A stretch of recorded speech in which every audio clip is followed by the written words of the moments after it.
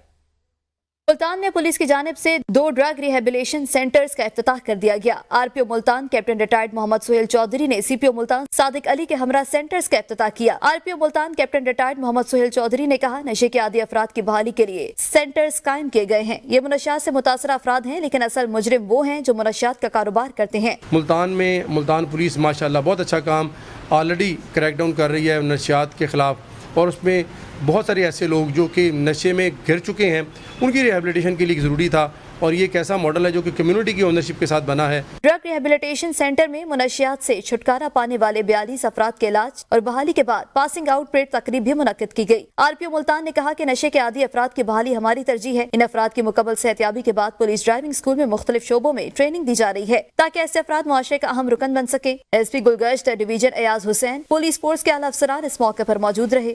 بات کر لیتے ہیں عید الفطر کی آمد ہے اور وفاقی دارالحکومت اسلام آباد میں خواتین کے لیے لگا عید بازار، جہاں ہاتھ سے بنے کپڑے، ہینڈ بیگ، دوپٹے، سجاوٹی اشیاء خواتین کی توجہ کا خاص مرکز رہیں۔ اسی حوالے سے زاہدہ راؤ رپورٹ کریں گی۔ خواتین کی عید کی تیاریوں کو چار چاند لگانے کے لیے وفاقی دارالحکومت کے پرسکون ماحول میں لگا عید بازار، جہاں ہاتھ سے تیار خوبصورت ملبوسات، دوپٹے، لیڈیز پرس، بچوں کے روایتی لباس اور کھلونے دستیاب ہیں۔ چھوٹی بچیاں بھی اپنی من پسند اشیاء خریدنے کے لیے بازار میں موجود۔ خواتین کہتی ہیں انہیں اس خصوصی بازار میں خریداری کرنے کا مزہ آ رہا ہے، کیونکہ مختلف اشیاء خریدنے کے لیے جگہ جگہ گھومنا نہیں پڑ رہا۔ یہاں کی چیزیں بہت ہی خوبصورت ہیں، یونیک، ایکسٹراڈنری ہیں۔ سب پیسز بہت یونیک ہیں اور یہاں سے خریداری بھی بہت آسانی سے ہو جائے گی۔ میں یہ دیکھ رہی ہوں اور سب چیزیں ہیں بھی بہت پیاری اور بہت اچھے طریقے سے اس کو آرگنائز کیا ہوا ہے۔ خواتین ہر سو روزمرہ استعمال کی چیزیں دے کر خوشی سے پھولے نہیں سما رہی۔ خواتین تو عید بازار میں آ کر خوش دکھائی دے رہی ہیں، کہتی ہیں وقت کم ہے اور مقابلہ سخت ہے، ایک ہی چھت تلے سب کچھ میسر ہو تو اس سے بہتر اور کیا بات ہو سکتی ہے۔ کیمرہ مین اسلام سعید کے ساتھ زاہدہ راؤ، ABN نیوز، اسلام آباد۔ اسلام آباد کے بعد رخ کر لیتے ہیں لاہور کا۔ عید کی خوشیوں میں کپڑوں کے ساتھ جوتیوں کی اہمیت کو قطعی طور پر نظر انداز نہیں کیا جا سکتا۔ ہاتھوں سے تیار کردہ جوتیاں آج بھی اہمیت کی حامل ہیں، جن کی ایک سے زیادہ کاریگر تیاری مکمل کرتے ہیں۔ لاہور سے نادر چودھری رپورٹ کریں گے۔ عید کی خوشیوں میں کپڑوں کے ساتھ جوتے بھی اتنے ہی لازم و ملزوم ہیں۔ امیر ہو یا غریب، عید کے موقع پر نئے کپڑوں کے ساتھ نئی جوتیاں پہننا لازمی سمجھا جاتا ہے۔ ہاتھوں سے تیار کردہ جوتے ماضی کی طرح آج بھی الگ پہچان رکھتے ہیں۔ ان جوتیوں کی تیاری میں ایک سے زیادہ کاریگر اپنے فن کا مظاہرہ کرتے ہیں۔ ان استاد ہاتھوں سے گزر کر جوتی پہننے والے تک پہنچتی ہے۔ کام تو پہلے تھے بہت اچھے تھے، مزدوری اب بھی ہمیں مزدوری جو ادھر سے مل رہی ہے نا ویسی مل رہی ہے جتنی پہلے ملتی تھی، لیکن اب جو ہے نا مہنگائی اتنی ہو گئی ہے کہ اس میں گزارا نہیں ہوتا۔ عید کے دنوں میں جہاں شہری مہنگائی کا رونا روتے دکھائی دیتے ہیں، وہاں پر ہاتھوں سے جوتے تیار کرنے والے کاریگر بھی مہنگائی سے تنگ ہیں۔ مہنگائی نہیں تھی، سول مٹیریل سستا تھا، سلوشن سستے تھے، ڈائریکشن سستی تھی، اور یہ تو اب مہنگائی اتنی ہو گئی کہ کنٹرول سے باہر ہو گئے۔